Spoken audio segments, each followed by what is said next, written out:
آمد میگوید به نزد باغ، نگاه کرد که یک جوان در دستش کوزه دارد و گلهای باغ آب میداد. حضرت گفتن السلام علیکم، درود و رحمت خدا به تو باد. و علیکم السلام گفتن، پیامبری خدا گفتن. و در و از پیامبر گرامی چگونه امروز برادرای ما خواهش میکنند در حقم دعا کن، در حق پدر و مادرم دعا کن. عالم ها یک وسیله اند برادرای عزیز، عالم ها را وسیله گذاشتن این جایزه در شریعت که عالم وسیله میگذاریم که در حق ما همیشه دعا کن و با واسطه عالم ما از پروردگار آنچه آرزوها داره میخواهیم حاصل شود. این در شریعت ما درست است. چگونه به اسماء حسنا و با صفاتهای پروردگار وسیله میگذاریم، همچنان عالم ها را وسیله گذاشتنم این درست است. حضرت گفتن در حقم یک دعا کن. گفتن فقط دعای من، مقصد من همین است که دعا کن که خداوند به مثال یک دانه گندم محبتش را در دل من جای کند. حضرت عیسی گفتند به مثال محبت یک دانه گندم در دل تو اگر جای شود، میدانی که تو قوت نمیکنی، دل تو پاره پاره می شود، تو این قوت پیدا کردن نمیتانی. تو حضرت خیلی نیستش دعا کن که خدا نصف دانه گندم در دل من عشق خودش را، محبت خودش را جای کند. حضرت دستش برداشتن، دعای پیامبرها همه تیری در نشان بود.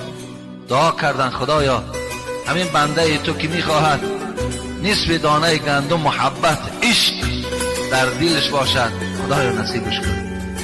دعا کردن، حضرت رفتن. از بین یک سال گذشت. امام غزالی میگوید آمد میبیند که باغ خراب شده است، در باغ کسی نیست. آن کوزه‌ای که آب میداد در یک گوشه باغ پرتافته شده است.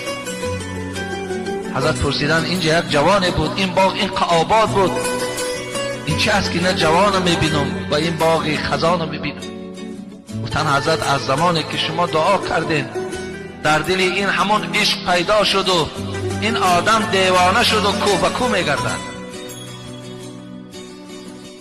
میگه پروردگار مناجات کرد، خدایا گفت این بنده تو الحال در کجاست تا که من با او صحبتی کنم. میگه جبرائیل راهنمایی کرد، گفت پیغمبری خدا گفت در بین فلان صحرای به سوی خدا مناجات دارد.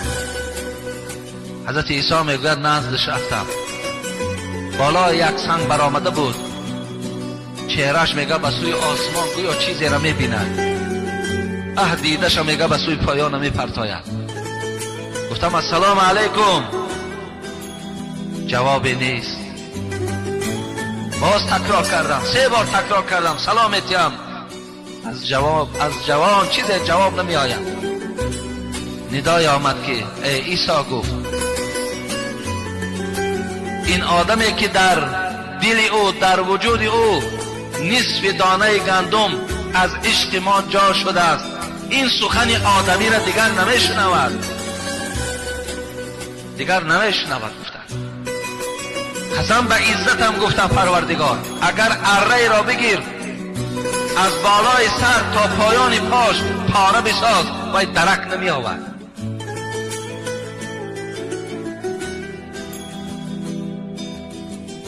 این عشق است، این محبت است که دوستای خدا، بنده های خدا این راه را برای خود آرزو میکردند، این راه را برای خود بهترین راه میدونستند.